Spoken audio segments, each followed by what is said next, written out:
Assalamualaikum warahmatullahi wabarakatuh.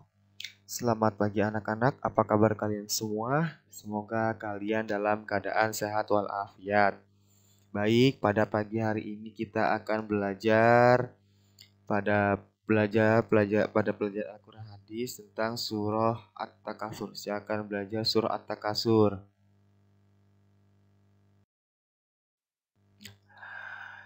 Sebelum kita lanjut ke sebelum kita menjelaskan tentang isi kandungan isi At-Takasur, kita akan membaca surah At-Takasur. Kalian di rumah dengarkan baik-baik surah yang saya baca ya. A'udzu billahi minasy syaithanir rajim. Bismillahirrahmanirrahim. Alhaakumut takasuru hatta zurtumul maqabir. Saya ulang lagi. Alhaakumut takasuru hatta zurtumul maqabir. Kalla sawfa ta'lamuna thumma kalla sawfa ta'lamun. Saya ulang lagi. Kalla sawfa ta'lamuna thumma kalla sawfa ta'lamun. Kalla law ta'lamuna ilmal yaqin. Saya ulang lagi.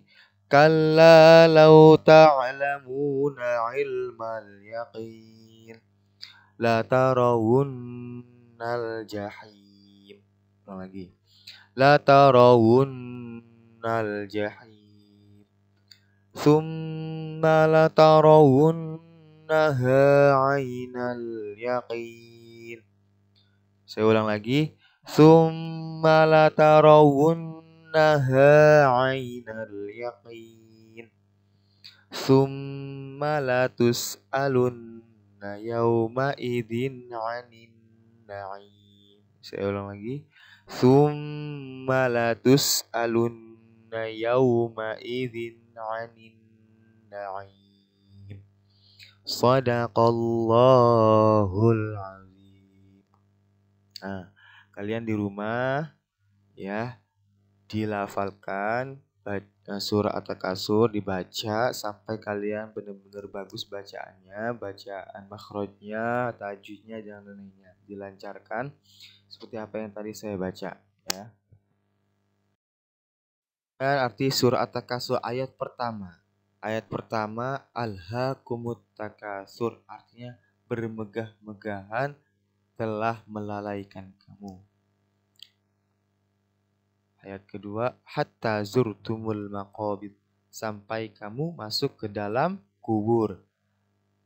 Ayat ketiga, kalla saufa ta'lamun, janganlah begitu, kelak kamu akan mengetahui akibat perbuatan kamu itu. Summa kalla saufa ta'lamun, dan janganlah begitu, kelak kamu akan mengetahui. Kalla lau ta'lamuna ilmal yaqin, janganlah begitu jika kamu mengetahui dengan pengetahuan yang yakin. La tarawunnal jahim, niscaya kamu benar-benar akan melihat neraka jahim. Itu yang ayat ke-6. Summa la tarawunnaha 'ainal yaqin, ayat ke-7, dan sungguhnya kamu benar-benar melihatnya dengan ainul yaqin. Yang ayat ke-8, summalatus aluna yawma idzin 'anin na'im, kemudian kamu pasti akan ditanyai pada hari itu tentang kenikmatan yang kamu megah-megahkan di dunia itu ya.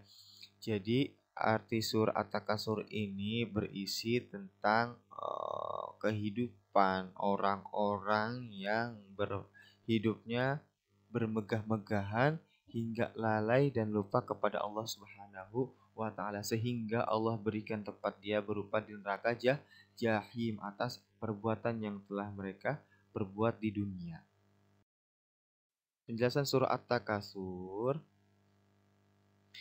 Nah, surah At-Takasur itu terdiri 8 ayat. Nah, surah ke-102 termasuk golongan surah Makiyah. Ya, surah At-Takasur diambil dari ayat ke-1 yang artinya bermegah-megahan.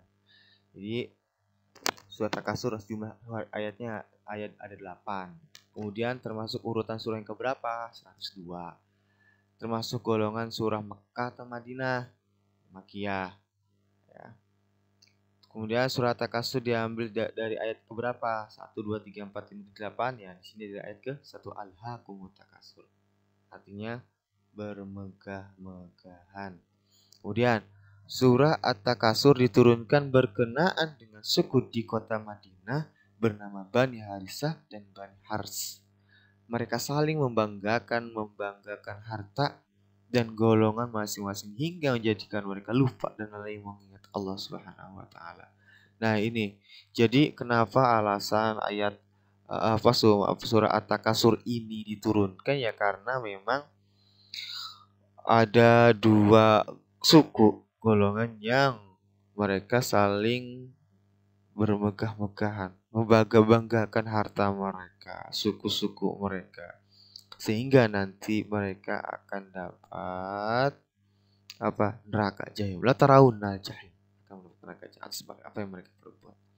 Kemudian Allah Ta'ala telah melarang perbuatan saling membanggakan diri berkali-kali, tapi mereka masih melakukannya walaupun mereka tahu akan larangan tersebut. Pada hari kiamat mereka akan diminta pertanggungjawaban atas apa yang mereka berbuat. Ya, jadi nanti orang yang membanggakan diri, membanggakan harta, bermegah-megahan hingga dia lalai, ingat, hingga dia lalai kepada Allah, maka Allah akan memberikan tempat mereka berupa neraka jahim.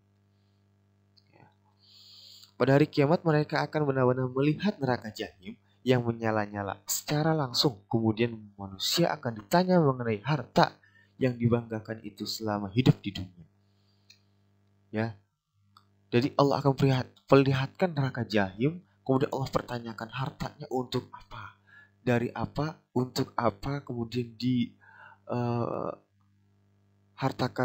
digunakannya untuk yang jalan menuju Allah atau untuk maksiat. Jika hartanya dipakai untuk jalan kepada Allah, bersedekah, infak, membantu orang miskin, dan yang lain, insya Allah dia akan selamat dari neraka jahim. Islam melarang berlebih-lebihan dalam harta, sebab semuanya akan dimintai pertanggungjawabannya akhirat nanti, ya. Mata, telinga, hidung, mulut, kaki, tangan, semua akan diminta pertanggungjawaban. Semua anggota tubuh yang ada di manusia, semua anggota badan yang akan di manusia itu akan diminta pertanggungjawaban. Cukup sekian ya pembelajaran kita pada pagi hari ini. Mohon maaf apabila ada kesalahan. Selamat belajar, tetap jaga kesehatan, jangan lupa berdoa sebelum belajar. Allahumma fiq ila aqwamit thoriq. Assalamualaikum warahmatullahi wabarakatuh.